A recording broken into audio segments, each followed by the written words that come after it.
नमस्कार मित्रांनो, मी आहे मुंबईचा मुलगा राहुल भोज आणि तुम्ही बघता तुमचा फेवरेट चॅनल टेली खजाना।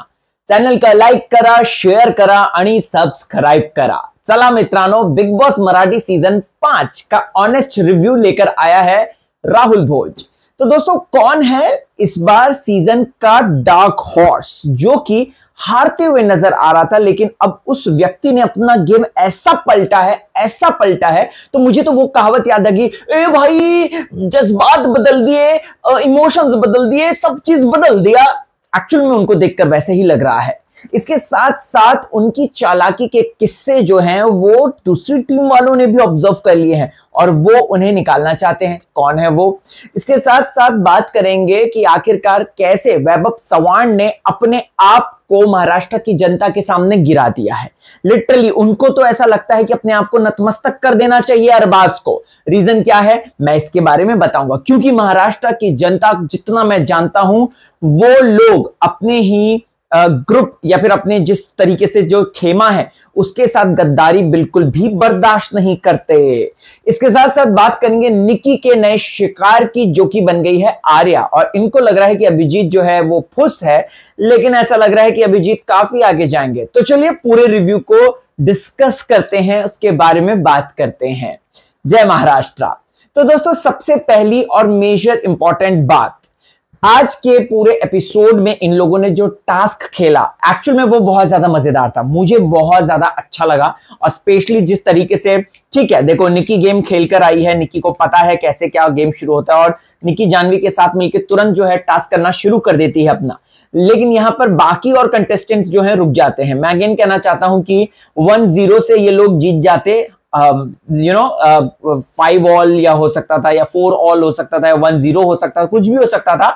वो तो अच्छा है बिग बॉस ने इन लोगों को बीच में रुका दिया, और इन लोगों ने बीच में रुकाकर ये बात कह डाली कि हाँ भाई, अगर तुम गेम है ना, ये मैं लास्ट बार समझा रहा हूं, गेम शुरू हो चुका है, तो इस बारे में आप लोगों को है ना ये इस तरीके से वेट नहीं करना है। So don't wait for that, just go for it.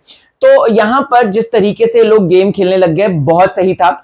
मुझे यहां पर एक खिलाड़ी जिसको मैं डार्क हॉर्स कह रहा हूं उसके बारे में बात करता हूं, वो और कोई नहीं है, वो है पैडी दादा। जी हां, 2 हफ्ते उन्होंने शो में कछु नहीं किया। मतलब मैं तो सोचा था कि यार he is just waste of time, but लेकिन जिस तरीके से अब वो जंप मारकर आगे आए हैं, लिख कर दे रहा हूं, महाराष्ट्र की जनता उन्हें पसंद कर। देखिए, उनके बारे में बात करते वक्त मेरे गूज़बम्स हो गए, क्योंकि उन्होंने गेम को बरोबर समझ लिया है। जहां वर्षा ताई को पता है कि निकी को, अरबाज को, जानवी को किस तरीके से, किस बातों से ट्रिगर होना है, किस बातों से वो ट्रिगर हो सकती हैं, वहीं साथ ही साथ अगर बात करें तो पैडी दादा को ये बात पता है कि किस तरीके से मैं इन लोगों को नचा सकता हूं। उन्होंने गेम को बहुत अच्छे से भांप लिया है, और मैं यही कहना चाहूंगा भैया, जिस तरीके से उन्होंने गेम को भांपा है, कसम से बॉस मजा ही आ गया। दिल बागबान हो गया है, दिल गार्डन हो गया है, क्योंकि यहां पर पैडी दादा को पता है कि आखिरी चाल क्या चलनी है, पहली चाल क्या चलनी है, इसका क्या कैरेक्टरिस्टिक्स है, इसके साथ में क्या करूंगा तो किसको क्या हो जाएगा। और आज के शो में पूरी तरीके से, मतलब निकी, अरबाज, ये लोग तो इतना ज्यादा इनसिक्योर दिखे, बाप रे बाप। इन्होंने कहा अभिजीत को छोड़ दो, यहां पर आप टारगेट करो, एक तो करो आर्या को टारगेट, दूसरा करो पैडी को टारगेट, इन दोनों को सीधा टारगेट करो, आपको तुरंत जो है फिनाले पे, वरना ये लोग मिलेंगे। और एक्चुअल में देखा जाए तो यही है। बट मैं आर्या से थोड़ा सा डिसअपॉइंट हुआ हूं, मैं बताऊंगा क्यों, किस वजह से, क्या रीजन है। लेकिन उससे पहले पैडी दादा की थोड़ी सी और मैं बात बताना चाहता हूं। उनको बरोबर ये बात भी पता है कि अगर मैंने ये स्टेप ले लिया, बट पैडी दादा देखो, महाराष्ट्र की जनता ने इनको ऐसा लग रहा है अब देखकर कि वो पूरी कन्विंस कर दिया और ये टॉप 5 में जाकर रहेंगे अगर ये इसी तरीके से खेलते रहे तो। क्योंकि पैडी दादा की अगर बात करें तो उन्होंने न सिर्फ कॉमेडी करते हैं, वो अगर आपने याद होगा जब वो बॉल्स कलेक्ट कर रहे थे, गिन रहे थे, जो वर्षा ताई है वो गिन रही थी, उसी दौरान है ना वो उनके एक्सप्रेशंस, उनकी बॉडी लैंग्वेज देखनी थी आपको। It was so good, so interesting, देखकर ऐसा लग गया कि हाँ यार बंदे में कुछ तो है, ये आगे तक तो जाएंगे ही जाएंगे, बट फैक्ट ये है कि उनको अच्छा खेलना होगा। अभी ठीक है, एक दो इस हफ्ते थोड़ा सा इंप्रूव हुए हैं, मे भी हो सकता है कि अगले हफ्ते और वो इंप्रूव हो जाए, राइट। उन्होंने अपने कार्ड अब धीरे धीरे खेलने शुरू कर दिए हैं। वो निकी तंबोली की तरह भैं नहीं करते हैं, या अरबाज की तरह बल का इस्तेमाल नहीं करते हैं। बताओ, मुझे तो मजाक लग रहा है ये बात कि अरबाज कहते हैं कि मुझे हर्ट हुआ यहां पर, मुझे यहां पर धक्का लगा, मुझे ये हुआ, मुझे वो हुआ। भाई सीरियसली, आपको कौन धक्का, मतलब आपको कोई मारेगा तो उसको उल्टा लग जाएगी। अरबाज इज लाइक दैट ना, he is so tall and so build up, well build up, he is very handsome and dashing.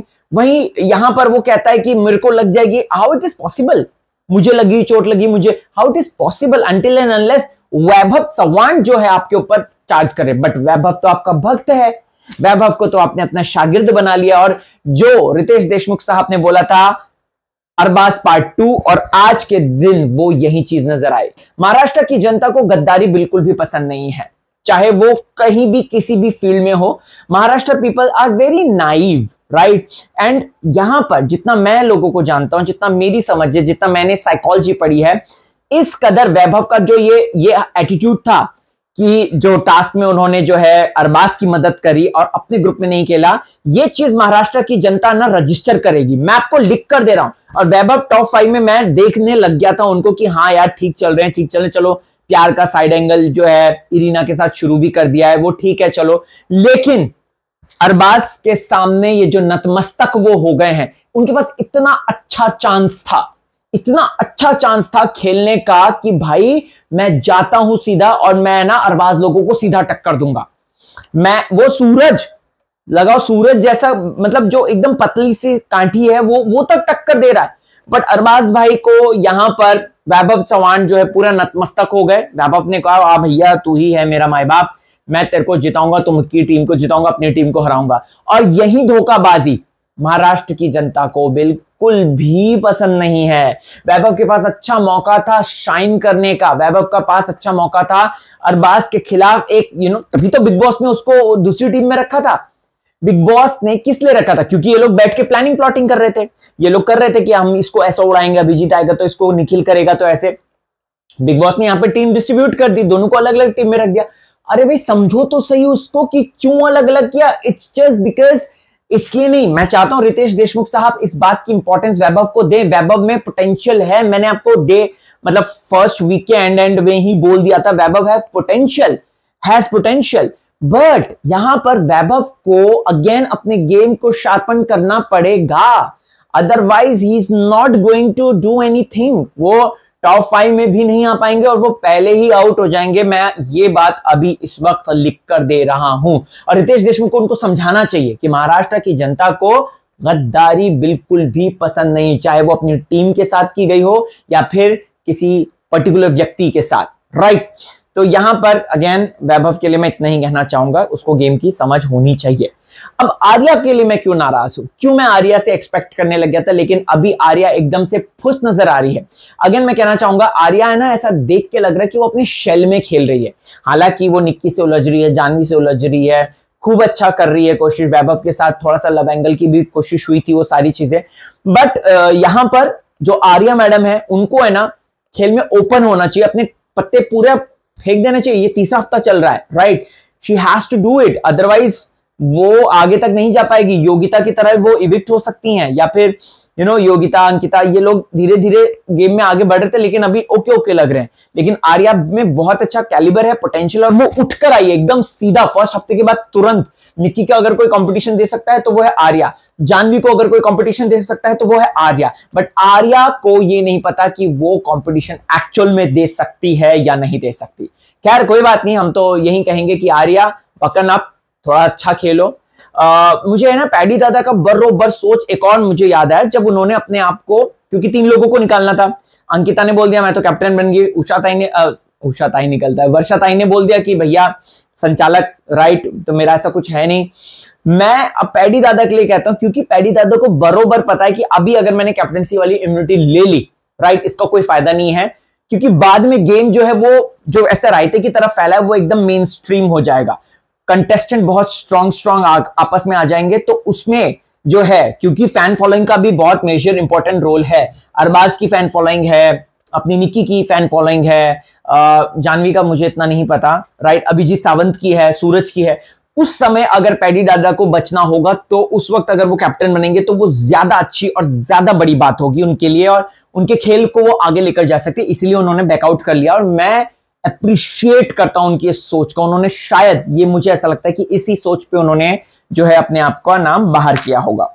इसके साथ साथ दोस्तों यहां पर अब देखो, अब आने वाले हफ्तों में पैडी दादा के खिलाफ मोर्चा होगा निक्की तंबोली के ग्रुप का। और देखो अरबाज भी है ना अभी शैडो में नजर आ रहा है, निक्की के शैडो में। जानवी के लिए मैं इतना कहना चाहता हूं कि जानवी कोशिश तो कर रही थी, लेकिन जब तक वो निक्की से हटेगी नहीं तब तक वो ग्रो नहीं कर पाएगी। मतलब ग्रो इन द सेंस खेल में एक अपनी अलग इंडिविजुअल आइडेंटिटी। अभी वो है ना सिर्फ एक रेप्लिका ऑफ निक्की तंबोली लग रही है, और ऐसा लग रहा है कि निक्की तंबोली हमें एक ही काफी थी, ये दूसरी निक्की तंबोली मिल गई है, राइट। तो ये आज के शो में जो है मैंने ऑब्जर्व किया। इसके साथ साथ हाँ, अभिजीत और इरीना वाला मुद्दा, इस पर निक्की ने बरोबर आग में घी का काम किया है। इरीना ने देखो अभी उन्होंने बोला था, मराठी में बोला था गेट लॉस्ट, ठीक है, और लेकिन निक्की ने ये जो बात को बड़ा चढ़ा कर, और इसको वुमेन कार्ड, इसको मेल कार्ड, इसको ये कार्ड, इसको वो रिस्पेक्ट कार्ड, ये सारी चीजें जो ज्वाइन कर दी इसमें, भाई वो नहीं जमता, वो नहीं जमेगा, क्योंकि वो चीजें प्रॉब्लम करती हैं और वो चीजें डेफिनेटली दुख पहुंचाती हैं। क्योंकि इरीना देखने में तो देखो, अगेन मैं कहना चाहता हूं इरीना, क्योंकि वो मराठी में उसने बोला था जाबा बजातू, ये सब बोला था अभिजीत सावंत जी ने, तो इसमें इरीना ऑब्वियसली गेट लॉस्ट शब्द बोलेगी, क्योंकि उसका मतलब ही इंग्लिश में यही होता है गेट लॉस्ट। लेकिन गेट लॉस्ट इंपैक्टफुल रहता है, क्योंकि वो हमने देखा है कि it's more like very much, मतलब ये वर्ड है ना थोड़ा हार्श वर्ड है, गेट लॉस्ट या गेट आउट, ये वाला, राइट। तो इसलिए तो मुझे लगता है निक्की ने अगेन अभिजीत सावंत के खिलाफ मुद्दा बना, और ये अभिजीत को है ना बहुत चूरन समझ रहे हैं, बट मुझे ऐसा लगता है जब एक बार वोटिंग में आ गए वो सबकी हवा टाइट कर देते हैं, वोटिंग में जो है अच्छे खासे स्थान पे चल रहे हैं वो। तो निक्की के सामने अगर अभिजीत सावंत आएंगे, मैं लिख कर दे रहा हूं अभिजीत सावंत ही जीतेंगे निक्की के सामने। खैर वैसे निक्की की बड़बोलापन देखते हैं कि मेकर्स कब तक निक्की के इस एटीट्यूड को संभालते हैं, बट मुझे ऐसा लगता है कि शो जब हाफ हो जाएगा उसके बाद से निक्की की बैशिंग और ज्यादा तीखी हो जाएगी, या फिर निक्की अपना एटीट्यूड चेंज कर देगी, कुछ भी हो सकता है। आपको कैसा लगा जरूर बताइएगा कमेंट सेक्शन में। और हाँ, अगर आप लोगों ने व्लॉग चैनल मेरा नहीं सब्सक्राइब किया है, मैं राहुल भोज व्लॉग्स या राहुल भोज इस नाम से भी आप सर्च कर सकते हैं, यूट्यूब में सर्च करिए, जाइए देखिए और सब्सक्राइब करके सपोर्ट कीजिए। तब तक के लिए मुंबई चा मुलगा जाता है।